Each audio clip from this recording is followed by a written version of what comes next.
Entendes o que estás lendo? O podcast que te leva através das páginas da Bíblia. Livro por livro.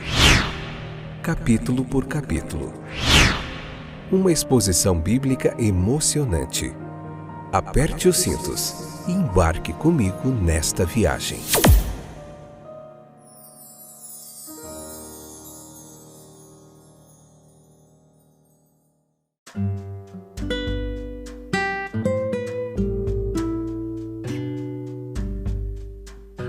Olá, eu sou o Fábio e esse é mais um excepcional episódio do podcast Entendes o que estás lendo.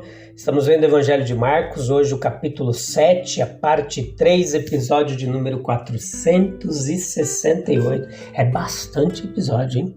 Sexta temporada. Na primeira temporada a gente viu Gênesis, na segunda temporada nós vimos o Evangelho de João, na terceira temporada nós vimos o livro de Êxodo. Tudo capítulo por capítulo, cada detalhe. Na quarta temporada a gente viu o Evangelho de Lucas. Na quinta temporada a gente voltou para o Velho Testamento e viu o livro de Levítico. Todos os ensinos ali a respeito das celebrações, dos sacrifícios. E depois nós voltamos para o Novo Testamento. Estamos vendo o Evangelho de Marcos. Estamos aqui, o Evangelho de Marcos tem 16 capítulos, se eu não me engano. A gente está quase na metade. Beleza? Vamos continuar falando da mulher cirofenícia? Tudo bem com vocês? Satisfação tê-los de volta para a gente continuar juntinho aqui aprendendo mais o texto bíblico. No episódio anterior nós falamos bastante sobre a mulher a cirofenícia ali, que foi chamada por Mateus de Cananeia, mas no Evangelho de Marcos ele se refere a ela como cirofenícia. Vamos falar um pouquinho da geografia daquele lugar ali, dentre muitas outras lições do texto, tá bom? Então a Fenícia era uma daquelas antigas e famosas cidades onde havia um comércio muito grande, ali nas regiões de Tiro e Sidom, onde ela estava situada. Ali fazia parte da antiga Canaã e, portanto, era habitada por um remanescente daquela raça. Os fenícios foram grandes navegadores e colonizadores daqueles tempos ali antigos, fundaram muitos lugares, inclusive na África. Tá? É provável que enquanto o litoral ali manteve o nome de Fenícia, as partes mais interiores ali daquela região, onde os sírios e os fenícios acabaram se misturando, receberam o nome da região Ciro-Fenícia. Tá? Que mais que a gente pode aprender aqui desse lugar? Essa mulher, ela era cirofenícia de raça, entenda, e ela era grega, porque ela era gentia, isso é, o nome grego usado geralmente para todos os gentios distintos dos judeus. Veja lá Romanos capítulo 1:16, quando diz assim: primeiro o judeu e também ao grego, se referindo a todos que não faziam parte dos judeus. Todos, o grego era o mesmo que gentio, e os habitantes do mundo foram distribuídos ali, separados apenas em dois: gregos e judeus, ou judeus e gentios, tá bom? Essa pobre mulher, ela foi nascida e criada em meio às trevas do paganismo ali, um lugar onde não tinha essa influência do Deus dos judeus. Veja que ela tinha pouco para confortá-la e pouco para sustentá-la. Ela estava sem esperança de um dia melhor e teve a sua plena participação nas misérias de uma vida mortal a que todos nós estamos sujeitos. Ela aparece na narrativa como viúva, nós subentendemos disso, pois não há menção ou aviso a respeito de seu marido. Então, nesse caso, nós não temos motivo para duvidar que ela teve que suportar as dificuldades sozinhas. Ela teve que batalhar a batalha da vida sozinha, sem o chefe de sua pequena família, sem o ganha-pão de sua família, pois as mulheres também estavam privadas disso, e ela não tinha um parceiro para compartilhar e nem dividir as suas dores. Ela tinha uma filha, provavelmente filha única. Aquela filha, em vez de ser uma fonte de conforto, de companhia, de apoio para aquela mãe, ela foi uma causa de grande dor que pressionou e esmagou seu coração. Aquela criança amada, aquela filha querida, em torno de quem ela sozinha, na ausência de outros objetos, as feições da mãe estavam totalmente concentradas. Ela era uma inválida. Ela era alguém a quem nenhuma habilidade médica ou nenhum poder humano havia conseguido sanar as dores ou resolver os problemas. A menina tinha um espírito imundo, como diz o texto. Estava gravemente atormentada por um demônio, de modo que o caso foi retirado da categoria comum de doenças e totalmente sem esperança. Então veja a pujança da dor da mãe, a amargura de sua tristeza por uma filha tão querida para ela e ainda tão desesperadamente, desamparadamente aflita. Nós podemos muito bem imaginar aquela circunstância, aquela situação. De fato, parece que ouvimos o eco de seu lamento no clamor: tem misericórdia de mim, Senhor, filho de Davi. O que a levou a pensar em Jesus? Em primeiro lugar, sem dúvida, foi a sua miséria por causa da condição de sua filha, da condição angustiante de sua filha. Ela havia, nós estamos convencidos, tentado muitos meios antes disso. Ela não deixou nada por fazer, não temos certeza. Mas tudo foi em vão. Sua miséria não encontrou alívio e a sua miséria permaneceu sem alívio. Mas embora fosse o sentimento de miséria em primeira instância, aquela forte afeição ali materna, que os sofrimentos de sua filha despertavam nela um exercício tão ativo, havia além disso um boato de que de alguma forma chegou aos ouvidos dela que havia um grande professor judeu, havia um profeta, um médico ao mesmo tempo naquela região. A fama dele havia alcançado regiões distantes. Então, como o evangelista expressa, ele não podia ser escondido. Havia algo nele, por mais oculto que pudesse, que revelava sua majestade, evidenciava a grandeza e a dignidade de sua pessoa. Essa mulher cananeia, ela ouviu, além disso, que este poderoso homem de Deus deixou a cidade santa, havia deixado as colinas da Galileia, as encostas floridas, as águas cintilantes do lindo lago, e que ele estava agora viajando naquele remoto lado do país.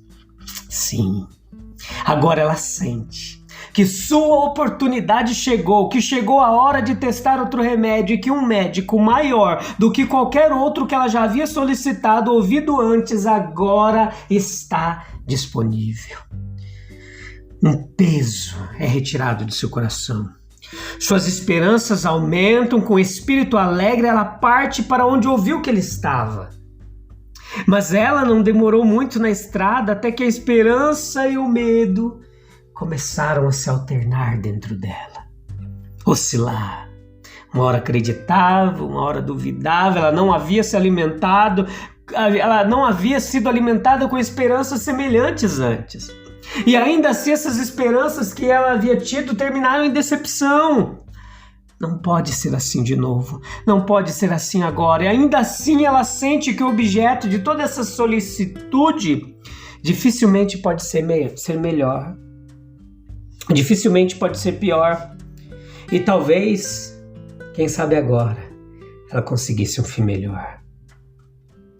De qualquer forma, ela está determinada a fazer o julgamento por si própria, a encarar, mesmo que fosse a última chance, a última das possibilidades, ela iria tentar mais uma vez. Ela ouviu falar de inúmeras curas que ele realizou, de curas maravilhosas, curas de endemoniados, bem como de pessoas afligidas por doenças, e assim ela ganha coragem novamente retoma sua jornada. E aqui estavam dois fortes motivos, meus queridos, anota aí, que a impeliam, que a motivavam a seguir o curso que estava fazendo: o seu sentimento de miséria e os relatos sobre Jesus.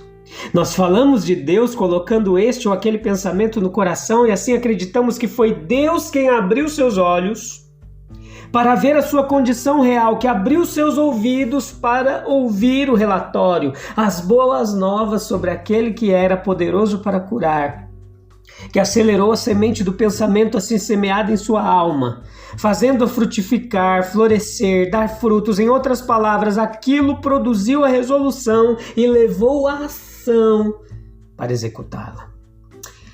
É exatamente assim com o pecador. Seus olhos são abertos para ver, seus ouvidos abertos para ouvir, seu coração para crer no relato de um Salvador. Ele é então persuadido, capacitado para tomar a resolução correta de pedir imediatamente a Jesus perdão e paz. Nós lemos no 3º capítulo desse Evangelho de Marcos, no versículo 8, que além da grande multidão que seguia Jesus da Galileia, Judéia, Jerusalém, Dumeia, além do Jordão, havia aqueles também de perto de Tiro e Sidom. Está lá explicitamente, claramente no texto. Uma grande multidão. Quando ouviram as grandes coisas que ele fez, vieram a ele. Não era muito provável que de alguns deles, ao voltar para casa, essa mulher tivesse ouvido algo sobre o Salvador. Quem ele era, o que ele era, bem como sobre as grandes coisas que ele estava fazendo. Nós, semelhantemente, ouvimos sobre Cristo, lemos sobre ele, aprendemos muitos fatos em relação à sua vida. Morte, ressurreição, ascensão, poder salvador, segunda vinda para julgamento, mas ainda assim, ninguém pode chamar Jesus de Senhor, senão pelo Espírito Santo. Nós precisamos da instrução, é verdade, mas também precisamos da iluminação do Espírito de Deus. Tenha piedade de mim, ela disse. Em mim que me sinto tão identificada com minha filha, que sofro o seu sofrimento, que estou angustiada em sua angústia, cuja vida está ligada à minha, à dela. Mais uma vez, tenha piedade de mim. Uma mulher miserável, uma mãe duramente provada, com o coração partido. Então ela repete a petição com uma ligeira variação, dizendo: Senhor, ajuda-me. Ou algumas traduções diz: socorre-me. Que tocante esse pedido repetido. Eloquente, sincero. Ela havia sido gravemente afligida e agora sua fé é duramente provada. No Evangelho de Mateus, o recital é mais completo, essas provações se destacam de maneira mais visível. A primeira prova de sua fé é o silêncio de Nosso Senhor. Ele não respondeu a ela uma única palavra. O que pode significar esse estranho silêncio? Indiferença? Negligência? Falta de simpatia por sua própria angústia e aflição da filha dela? Ou antipatia, desprezo por um descendente de uma raça diferente? No entanto, ela deve ter ouvido falar de sua bondade compassiva, terna piedade, como também do pronto alívio que ele costumava conceder a todos os filhos e filhas da aflição. E um outro doloroso desânimo surgiu da conduta antipática dos seus discípulos, que se apresentaram e realmente imploraram que ela fosse dispensada. Mande embora, mestre, disseram eles. Livre-se desse aborrecimento, dessa molação, é incômodo ela ficar nos seguindo, é doloroso ter que ouvi-la chorar atrás de nós dessa maneira o tempo todo.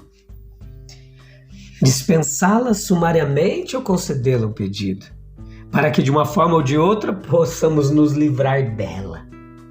Mesmo que entendemos os discípulos nesse último sentido como pedindo ao seu mestre que lhe desse o que ela queria, deixasse ir, foi um egoísmo frio que o motivou, um espírito ingrato que desejou acabar com a importunação que eles estavam tendo o mais rápido possível. Essa mulher triste, nessa sua extremidade mais terrível, na hora mais escura de sua miséria, ela convocou toda a sua força de resolução para fazer um esforço final e, aproximando-se do Salvador, ela o adorou, dizendo: Senhor, ajuda-me. E, no entanto, a resposta a todo esse profundo respeito, incansável importunação, parecia pelo menos ser do caráter mais desencorajador. E, de fato, o corte mais cruel de todos, quando ele disse: olha, Não é bom pegar o pão dos filhinhos e jogá-lo aos cachorrinhos. Mas a perseverança dela foi verdadeiramente maravilhosa. A sua humildade foi igual à sua perseverança. A opinião de alguns comentaristas e de muitos outros de que os gentios eram entendidos como cães, porque eram considerados impuros pelos judeus, e a adequação do provérbio e do modo de tratamento que ele implica é admitido por essa mulher, que lhe dá uma interpretação muito feliz e uma interpretação favorável em seu próprio nome. Ela admite franca e plenamente a razoabilidade de fornecer comida para as crianças primeiro, mas insiste, ao mesmo tempo, no princípio humano e na prática atenciosa de permitir que os cachorrinhos comam as migalhas que caem da mesa, ou as migalhas debaixo da mesa, ou que caem acidentalmente, ou foram deixadas cair de propósito. Ela aceitou a situação assim indicada. Ela contentava-se em ocupar o lugar dos cachorros debaixo da mesa, mas ela ficou satisfeita com as migalhas que sobraram depois que as crianças receberam a sua parte completa. Era como se ela dissesse, olha, eu possuo minha inferioridade aos olhos dos judeus, eu não sou descendente de Abraão, eu não sou filha de Israel, eu não estou aqui para reivindicar privilégios iguais ou dignidade igual a alguém dessa raça que é altamente favorecida, não. Eu pergunto apenas a posição que um dono bondoso permite ao seu cão que está debaixo da mesa e o tratamento amigável que tal dono costuma conceder até mesmo aos seus cachorros. Uma migalha é tudo que eu desejo. Uma migalha da mesa do meu mestre me confortará, curará meu filho, isso bastará e será suficiente. Ele provou a fé dela, mas o seu objetivo era melhorá-la, fortalecê-la. Ele pretendia exibir as suas excelentes qualidades como um padrão para os seus discípulos que assistiam a toda a cena. Muitos, por mais provada que fosse essa mulher, teriam mergulhado em um silêncio taciturno ou se apressado em um ataque ali, desistido do seu pedido. Algum sinal será concedido para nosso encorajamento, mesmo no período de teste mais difícil. Provavelmente foi assim com essa mulher. Ela pode ter percebido uma ternura no tom da voz do Salvador ou uma gentileza em seu olhar que a encorajou a perseverar. E a gente vai ver o resultado disso no próximo e último episódio do capítulo 7, tá bom? A gente se encontra lá, sem falta, se Deus quiser. Um abraço, até breve. Tchau, tchau.